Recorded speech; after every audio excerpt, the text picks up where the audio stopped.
Hello and welcome to the Inferno, episode 44 of this journey of bringing awareness, healing to the journey of narcissistic abuse, whether you're in it now or out of it. So, my channel is going to take a little bit of a turn. However, this Inferno podcast is very important to me. Not only for my voice to be being heard, but in the hopes of helping other people. So tonight's episode 44 of the Inferno is to never allow the narcissist to outsource their unhappiness onto you. Because you see, a narcissist will always do this. You'll see this throughout the interactions that you may have had with a narcissist, but you will definitely witness this in the phase where they're ready to disengage from you, where they're devaluing you, where your little light in their vulture brains has dimmed according to them, and they are going to try to inflict the maximum amount of damage onto you to make you feel like you were the problem in the situationship. Because it's all about the narcissist not being accountable for anything that they participate in. I speak mostly on situationships, in my instance, of very deceptive marriage on his end. But this can go for any interaction that you may have, family member, whatever. So remember this, that you cannot allow them to outsource their unhappiness. You see, a narcissist seeks outside of themselves. And so if they're ready to sever ties with you because you've lost that shine, or they're bored, there's a many reasons, but mostly that they have an attention span of about an ant. You're eventually going to lose that phase where they idealize you. And it's very difficult because in the beginning, they come to you and you just think, and they portray that you are, their soulmate, that you are just everything that they dreamed of, and that they're never going to hurt you when you've opened up to them and you were vulnerable with them about past wounds, past betrayals, past deception. They're going to learn all of these vulnerabilities about you to later weaponize that against you. And so they try to, like I said, inflict the most amount of pain and damage onto you. It's all about deflection. They have to do that with you when they're disengaging because they are bouncing out to somebody else. And so they have to go start their happily ever after, being the hero in that new person who's being idealized world, right? And they have to project that onto the person that they've been enmeshed with. Because if the narcissist was honest and they bounced out to somebody else, I know a lot of people don't have a moral compass anymore or don't listen to their conscience. However, if they were to just be honest and say, my wife or husband or my significant other's been the best person ever to me, but I'm just bored with them and I'm ready to move on to you. If they were honest with themselves and they were honest with everybody, nobody would, in their right mind, would want anything to fucking do with them. And the narcissist does not exist alone. They have to have somebody else to be their ally, to be their confidant, to be their biggest cheerleader, to be the one that holds up their fake facade, their ego that's very delicate. So they would be alone, and that will not happen with a narcissist, because if you've noticed, a narcissist, even though they will tell you, oh, I just need time alone, or I need time to think, it's a lie. And if you have any sort of intuition, which I'm going to ask you to start trusting their aura, start trusting their energetic field, because that does not lie. And you know there's a distortion there. I knew it the whole time too, but never could make sense of it. I identified narcissism years ago, but had no idea I was married to it. And so these people are energetic vampires. They're very parasitic.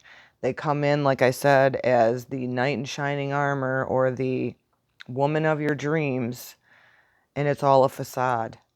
There's nothing there standing on their own. If they were to actually look in the mirror and not just see the flesh and the material and the physical of themselves, they would completely collapse, because the window to the soul is through the eyes. They don't look directly into their own eyes.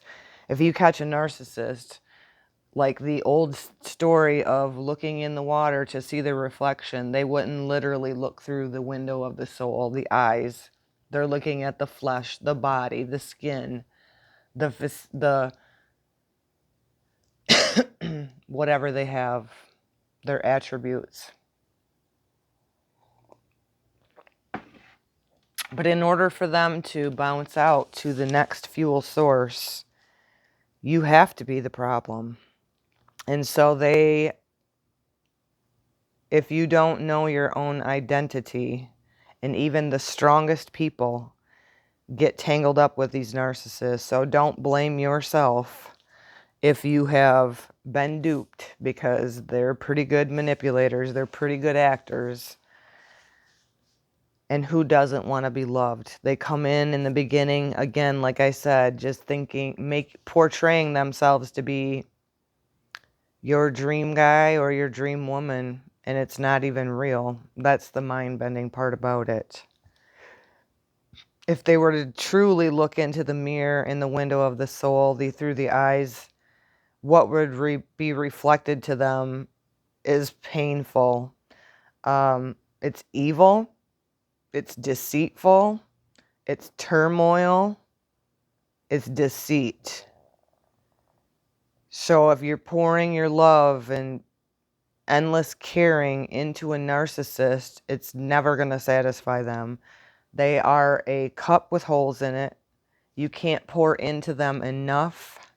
And like I've said on other episodes, monogamy is not a thing for a narcissist, because any person who gives them attention is a possible fuel source.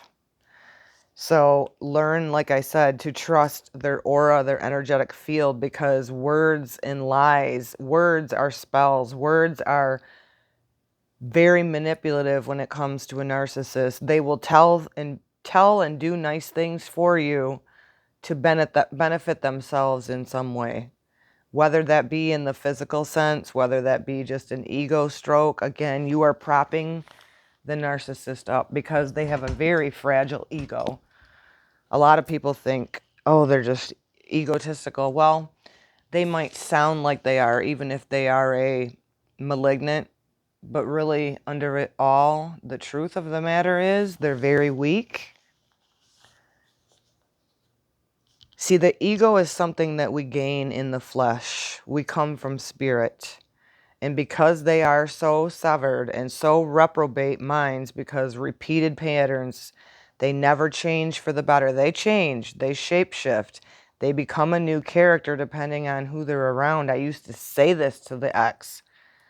Like, who are you? I used to say this shit and not make sense of it because I wasn't trusting that the actions and the words were not lined up. But I remember saying this more than once because he did shapeshift depending on who was in the room, and they all do. They pick up characteristic traits. They're very good at mimicking emotions, but they do not feel the high vibrational happiness feelings. They don't feel them. They mimic them. That's why a lot of times narcissists also have other addictions, whether it be alcohol, whether it be drugs. Pornography is huge for narcissists, both female and male. It's the escape. They don't go inner, they go outer to seek. And that is a hole-filled cup that will never be filled. They waste time. They're time wasters. So, as I've said many times, life is too sweet for the dumb bullshit, and narcissists are not about growth. Narcissists are about using. Narcissists have the mentality of gaining the world but losing their souls. And what do I mean by that? Gaining the world, money, status, material things, image. But the core identity, soulless, evil. They have very deeply flawed character, and there is an evilness there. If you trust the distortion in their auras, in their energetic fields, your body, your gut, your instincts and intuition knew the whole time that something was off. That too good to be true sale on something that you think is of high quality, of high morality, and high compass or high integrity, you get what you invest in, and that is you poured yourself into these people and they are unhappy to the core. They can bounce out to the next fuel source and just, of course, they're in that idealization phase when there's a new object in front of them, right? The new toy, the person that's considered an object is just something that's new to them. So you will be idealized in the beginning. The cycle is wash, repeat, rinse, recycle continuously. It's like the image of the snake that's wrapped around and it's got its tail in its own mouth. It's the dog that returns to its own vomit. They don't choose. They choose this too. Let's just be real. They don't choose to evolve and grow from the mistakes. They are, like I said, inflicting the most damage upon other people that they can because it fuels them, it strokes them, it makes them feel important. So remember that you're not missing out on anything meaningful or healthy. You're not missing out on anything of substance if you separated and part ways with this narcissist, or if they disengaged and threw you away.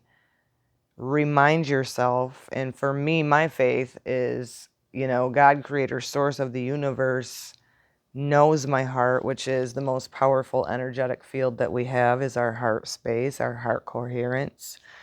And if you were of integrity and you were in it for the right reasons, you have to just cut, sever, tie anything that the narcissist said to you to try to damage you. Blame, smear, because that's what they do.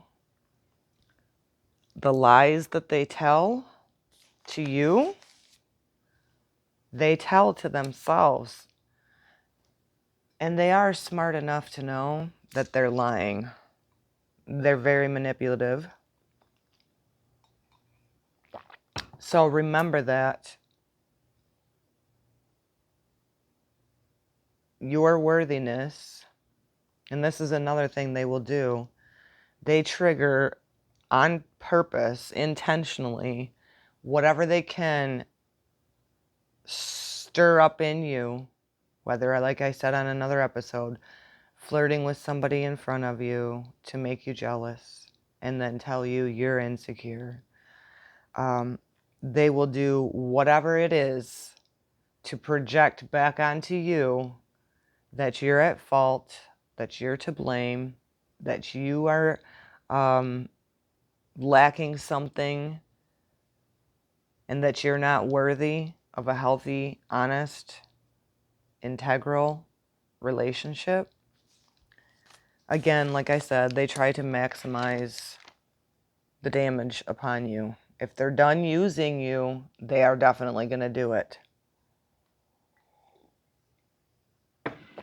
Now, accountability on our end. In 2015, I should have divorced the ex-husband. But, you hear a lot of people talking about a narcissist will always hoover. That hoover happened in 2015. I kicked him out to go live with his mother after he cheated on me 14 months after my son passed away. Something that is completely against my moral standards, compass, respect, the disrespect that I would not tolerate in a relationship, but did. Because they're really good. And that little silent, subtle hoover was, I can't imagine my life without you. Blamed it on only drinking, blamed it on the other female coming on to him. All the bullshit they will feed you to make it appear that they are still not at fault. Blame me for grieving my son and not really having a strong sex drive. Oh, God forbid. It was my fault that he cheated and put his dick in some other chick that was also a freaking low-life narcissist. Again, like I've said on other episodes, whoever's in front of them becomes their ally. And if you're the wife, the husband, the girlfriend, the boyfriend, whatever, and you're absent from them physically, you're the enemy. And so this level of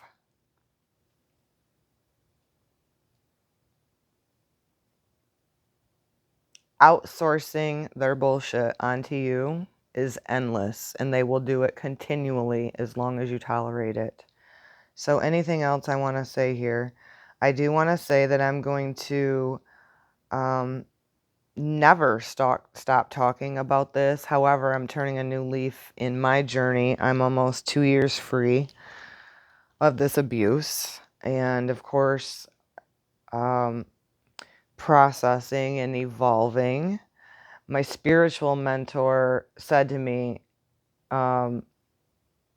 Dee, you have always been very sure of what you want in your spiritual evolution to ever tolerate that kind of bullshit from a dude. And when he said that to me, I was like, you're absolutely right. So make sure you have a trusted confidant that understands that it wasn't just a, divorce or a separation that you went through, that you actually went through very psychological, spiritual, physical, possibly, abuse and warfare, so that you can recover and heal and not be re-victimized by people, because even a lot of counselors do not understand. They just think, you go to them and you tell them what's happened in your situation, and they just look at it as a typical divorce or a typical separation. It's not. It's the psychological fuckery that a narcissist inflicts on very good-hearted individuals. Some really badass, we'll just throw it out there for labels, some really badass, heart-centered, chosen people, right, that do know how to hold themselves accountable. But we have parasites on this planet that are so insecure that they find pleasure in inflicting pain and damage onto very good-hearted people. So, anything else? So this was my point. So I got this little pep talk from my spiritual mentor, which I love. And sometimes we just need a reminder, right? We need a reminder that, because we go through this process of going, how could I be so played and how could I be so fooled? Because we're living in a society that is so freaking inverted and, like I said, dog eat dog, and people with the mindset of, they're just going to gain the world and the fleshly things and the sex and the material things and the paper dollar and the, money, but they'll lose their souls. They will cut off their own noses despite their faces to try to destroy somebody who was completely innocent and naive that, evil people, narcissists exist, and that evil doesn't just come with the, the tail and the horns and the red suit. It comes through other fucking people. So, anything else I want to say here? I'll be sharing some more episodes, so I digress, and I am a little bit all over, but, Mercury was retrograde, and I was in an inner mode, and I feel like, my I've been needing to speak. Not only seeing the growth, but feeling the growth. And if you haven't watched all of my episodes and you're on this journey of healing, I started out, the first 8 episodes are on my Divine Destiny 13 channel, and I've switched over here to my Lady Virgo channel for this particular Inferno podcast, where it began on my journey. And I don't like to watch myself, but I can see the growth from the beginning to now, and the glow and the true essence of my vitality coming back, because let's face it, they are parasitic, so you'll feel drained when you're finally done with them, because it's almost like your whole world comes crashing down because they ended the fantasy they were playing with you. They started idealizing another source of fuel before they even ditched you. That's why you couldn't make sense of all of that neither. It's very psychological. It's very abusive. So in the process of my healing journey, I've came to the realization that I'll always share it here because that's what the Inferno podcast is, but I'm going to start sharing other things here on my channel, on living life and getting back to feeling joy and my animals and just sharing whatever I feel. So please do stay here. And if you're new, subscribe. Let me know if you've been through narcissistic abuse, and, share in the comments with other people how you're overcoming it. Because, as we know, healing is the spiral, and so is evolution. And sometimes we go back over things and may feel like defeated again, or feeling so fooled and like, how the hell did I get played by such a piece of shit? And they are pieces of shit. Let's just say it how it is. When you're not of anything truth, you have no light. And that deception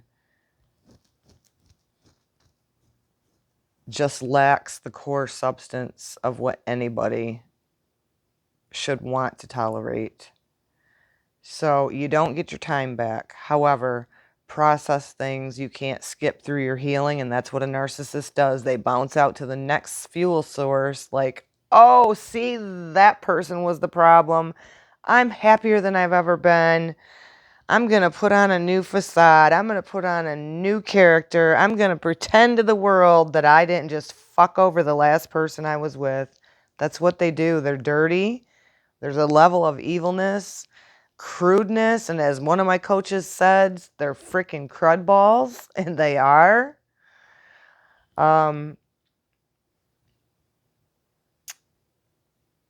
Allow the grieving process to take you deep. And I have to say, no matter what, don't jump into something quickly because you will be deceived again.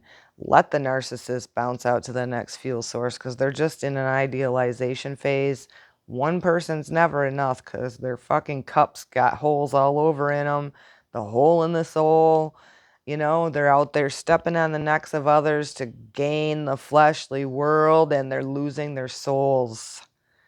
We're here for a bigger purpose than that. The usury, the deceit, the betrayal, all that low vibration stuff, the alcohol, the endless pornography. I went deep just as we are, well, my love of astrology. With my friend tonight, we were both talking about why am I going through this again and just, you know, allowing some anger to come up to help fuel us forward with passion, but angry at, you know, this person's sharing their story, and then I'm like, yep, and I should have divorced the piece of shit in 2015 when I was blamed for the cheating and, you know, hoovered back because they're great at that hoover. That hoover, you know, they'll make you think, well, like this one said, I couldn't imagine my life without you. And even though I stabbed you in the back and I accidentally put my dick in some other bitch, it's your fault. Like, I can only give myself a little bit of leeway on that because I had lost my son 14 months prior. That's how low this guy was. Just saying, he's not a guy. He's not a man. He's a little boy in an adult body. The little bully on the playground who steals a new toy from somebody else because they don't want to play with that one anymore, but they're just not going to throw it away. They're going to put it on the shelf. I digress. I was grieving my child, and I don't think I had the strength to deal with anything more at the time. So I ended up getting discarded all these years later, but I regret not divorcing this person back then because more time was wasted and they don't care about time. They just are using you still for something, who knows what, services, doing your laundry, having sex with the person regularly, which they're also having sex with other people, which is totally disgusting. So make sure you get yourself checked out because they do not wear protection with you or anybody else. They will swing both ways because they don't care about the gender. And they're deep, most of them into pornography too, because it's just that, oh, they are running their vessels off of dopamine hits. Dopamine hits and escapism. So reel yourself back in. I'm excited to share more episodes here of the Inferno, but I'm going to start integrating more and more of my life and my joy and my passion and my evolution of this. But again, first 8 episodes are on Divine Destiny 13, and then the rest will continue here. I do astrology and ascension and integration and just other things over there on Divine Destiny. But again, this channel is going to be about starting to live again, grow again, and there will be episodes coming in, which I already have other ones in the making. And I'm going to share probably about 50 episodes. And within that next 5 episodes, I'm going to share start to finish the journey on how I got where I was at and enmeshed with that narcissist to where I am now. And one thing, like I said, for certain before I close this up is they try to inflict the most damage on you when they're bouncing out to the next person. So recover from that. Never close your heart off to the point where you're not open to actually be in true reciprocal love, because that is the most powerful, exciting energy if it's in integrity on the planet. But you have to take the time to heal. No matter how long it is, time heals nothing. Your work does, your accountability does. And that's one thing that the narcissist lacks: their denial. of accountability. So I think that's it. Anything else?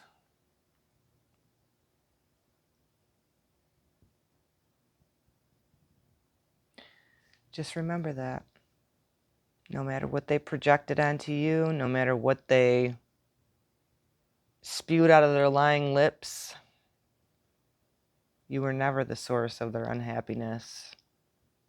Their core identity is unhappy. I don't care what they share, what they pretend to be with somebody else. There's always somebody in the background and always a third wheel. So the story I was told years ago was that this person I was married to was having threesomes with other people, and I denied that being the truth, and it was the truth. If you're open to that, then so be it, but that ain't my forte. I'm a one-woman, one-man woman, and I expect I expect respect. But when I didn't trust the energetic distortion in this person, and I was allowing the talking and the lying lips and the forked tongue and deceit to fuck me up mentally, not this wise sage, not this crone, no more. So self-love, and like I said, for me, it is my faith, and I take everything to Creator, whether that be my higher self, God, Creator of the universe, whatever you want to call it, I don't care. Until the next episode, I hope this was helpful. Shalom to you.